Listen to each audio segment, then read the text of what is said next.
Hi everyone, welcome to my channel. நான் உங்கள் ராகுல். இன்றைக்கி எதை பற்றி பார்க்க போகிறோம்னா, ஒரு வெப் சீரிஸை பற்றி பார்க்க போகிறோம். அந்த சீரிஸோட பேர் வந்து பல்ஸு. இது வந்து நெட்ஃப்ளிக்ஸில் வந்து ஸ்ட்ரீம் ஆகுது. இது வந்து ஒரு மெடிக்கல் ட்ராமாவாக எடுத்திருக்காங்க. இந்த சீரிஸை பற்றி சொல்லணும்னா மொத்தம் 10 எபிசோடு இருக்குது. ஒன்று வந்து ஒரு 50 மினிட்ஸ் கிட்ட ரன் டைமில் வருது.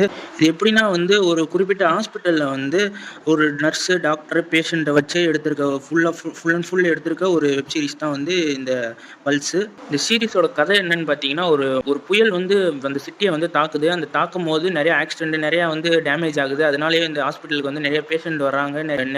ஹாஸ்பிட்டலே நிறைஞ்சு போகுது. அதுக்கப்புறமேட்டு அந்த பேஷண்ட்டை டீல் பண்ணுறதுக்கு கரண்ட்டும் இல்லாமல் போயிடும். அதுக்கு வந்து ஜென்ரேட்டரும் இருக்காது, ஒன்றுமே இருக்காது. அவங்க அப்புறம் பேஷண்ட்டை எப்படி பார்த்தாங்க அப்படின்றத இந்த படத்தோட கதையாகவே போகும். இது நான் சொன்ன கதை வந்து ஃபஸ்ட்டு 3 எபிசோடு தான். அதுவே பயங்கர த்ரில்லிங்காக போகும். அப்படியே எங்கேஜிங் ஃபேக்டரோட சீரிஸை கொண்டு போயிருப்பாங்க. அடுத்து என்ன நடக்குன்ற மாதிரி தான் இந்த சீரிஸே போகும். எல்லாருக்கும் வந்து கிட்டத்தட்ட ஹீரோயினை தவிரவே ஏகப்பட்ட பேர் நடிச்சிருக்காங்க. அவங்களுக்கான ஸ்பேஸ் நல்லா கொடுத்துருக்காங்க. அவங்களுக்கு ரைட்டிங் ரொம்ப ஸ்ட்ராங்காக கொடுத்துருக்காங்க. அவங்களுக்கான ரைட்டிங் கொடுத்ததுனால தான் இந்த சீரிஸே கொஞ்சம் நல்லா வந்திருக்கு. சில சீன்ஸில் வந்து ஹீரோயினோட சீன்ஸ் வந்து நான் லீனியராக போகிற மாதிரி இருக்கும். அதை மட்டும் கொஞ்சம் தவிர்த்துருக்கலாம்னு தோணும்.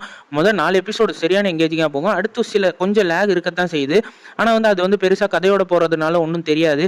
நிறைய எமோஷனல் சீன்ஸ் இருக்குது. அது உங்களுக்கு கனெக்ட் ஆகிறதுக்கும் வாய்ப்பு இருக்குது. நீங்கள் முடிஞ்சால் வந்து இந்த வீக்கெண்டில் ட்ரை பண்ண ஒரு ஒர்த்தான சீரிஸாக இந்த சீரிஸ் இருக்கும். இந்த பல்ஸ் வந்து இப்போ நெட்ஃப்ளிக்ஸில் ஸ்ட்ரீம் ஆகுது.